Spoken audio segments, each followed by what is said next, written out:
Imam Syafi'i radhiyallahu anhu waradahu ditanya sama muridnya. Nih, ini kita ngomong bahasa hati ya. Kita ngomong bahasa hati. Imam Syafi'i ditanya, wahai Imam Syafi'i, ada orang ahli ibadah tapi kelakuannya nggak baik. Ada orang yang baik tapi nggak ibadah. Yang mana yang paling baik? Dua-duanya kata Imam Syafi'i. Dua-duanya baik. Kok bisa?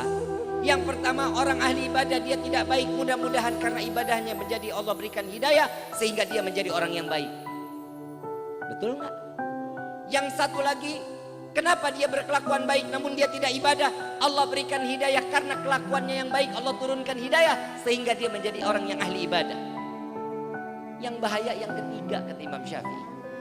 Orang lebih pandai menilai orang lain dibanding dia harus menilai dirinya sendiri. Tuh hati-hati. Neraka itu nggak pakai password. Tahu password? Pin. Barang siapa yang mau masuk, masuk silahkan. Silahkan. Masuk surga, oh hati-hati.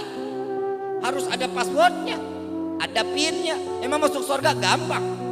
Kali bikin KTP Pak Lurah tinggal Pak udah Pak bikin cepet. Ada orang dalam.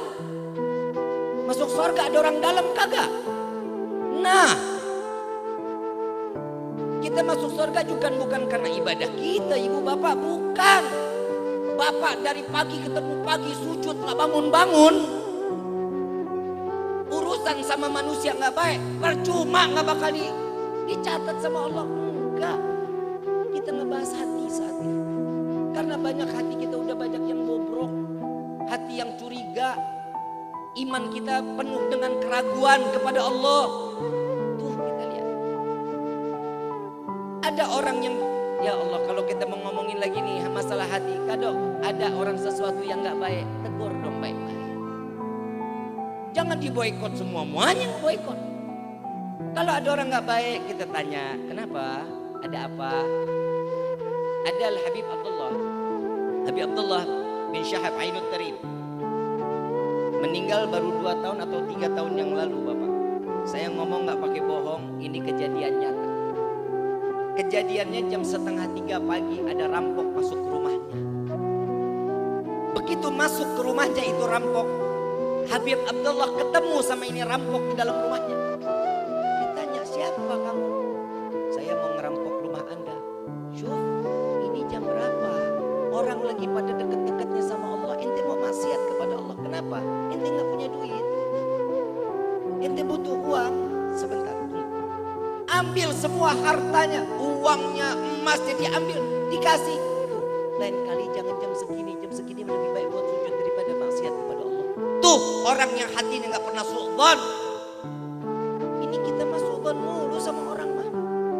Al-Imam Ghazali radhiyallahu anhu waradahu di dalam salah satu kitabnya Pak, ada orang ahli ibadah diberikan umur 1000 tahun. Dari mulai dia balik sampai 1000 tahun dia gunakan untuk ibadah kepada Allah. Saking nikmatnya ibadah, Allah berikan nilai plus. Malaikat disuruh turun sama Allah. Malaikat turun. Malaikat pemegang buku ahli surga. Kuncinya lu dikasih. Begitu ini hamba ahli ibadah nanya, wahai Tuhan, kamu siapa? Aku malaikat yang diutus oleh Allah. Apa yang kau bawa? Ini buku nama-nama penghuni surganya Allah. Oh, pasti ada nama saya di dalamnya. Coba diperiksa. Diperiksa sama malaikat dari pertama sampai akhir. Gak ada namanya. Suruh periksa lagi dari pertama sampai akhir. Gak ada namanya.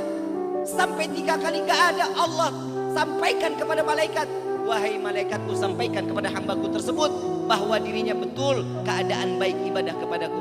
Urusan dia kepadaku baik, dapat nilai yang terbaik dariku. Tapi urusan dia kepada manusia tidak baik, maka tidak akan aku hitung di dalam nilai